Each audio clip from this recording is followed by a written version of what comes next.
We are seeing the Bush war generals being shed off and being replaced by the young Turks. This is the first time the military will be headed by senior officers, many of who joined the army a few years before or after the 1986 Bush War. These are some of the top newly promoted military commanders, the years they joined the army and their ages. The new Chief of Defense Forces, General David Muhoozi, who was promoted by 2 ranks, is 51 years old. He joined the army in 1985, 1 year before President Yoweri Museveni shot his way to power in 1986. Deputy Chief of Defense Forces, Lieutenant General Wilson Mbasu Mbadi, is 54 years. The newly promoted 3-star general joined the army in 1986. He has been the UPDF Joint Chief of Staff.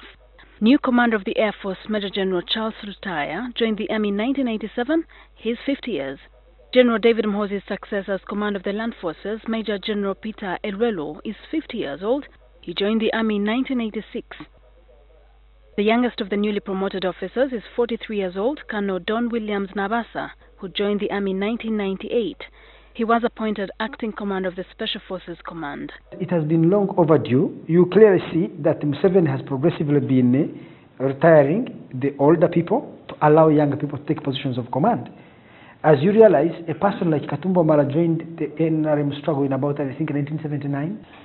Because on the average, these are about 45, 48 years, and they represent a new and emerging post-NRA UPDF force that is of truly professional caliber. Former Bobolo East Member of Parliament Simon Mulongo, who is a defense and security analyst, says in the latest reshuffle, President Yoweri Museveni is giving the young Turks bigger responsibilities to further professionalize the army and ensure continuity.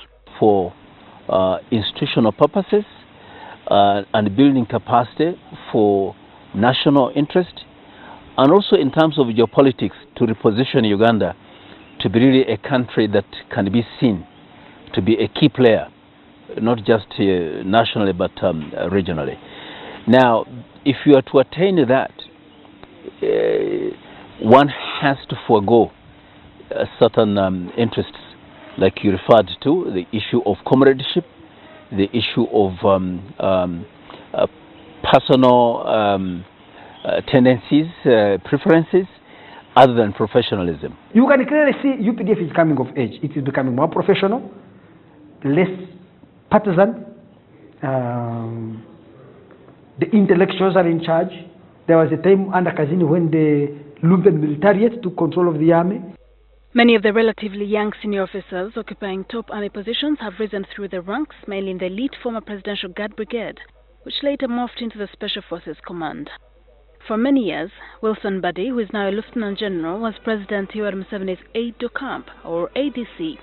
He thereafter served briefly as 4th Division Commander in Gulu before the Commander-in-Chief appointed him the Joint Chief of Staff.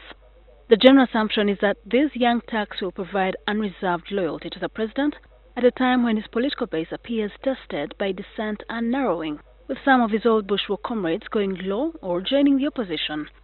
Perhaps the greatest challenge the President faces is managing the old guards after they retire or occupy less influential positions like in the reserve forces or in civilian service.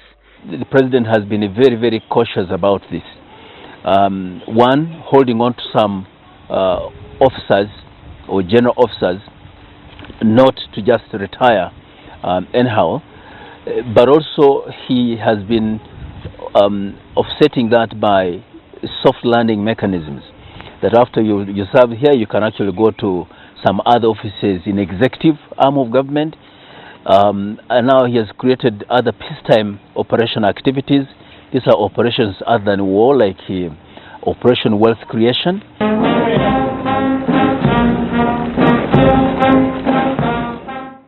The irony, though, is that even with the changes, 72-year-old President Museveni remains the constant and changing factor in the military and political equation.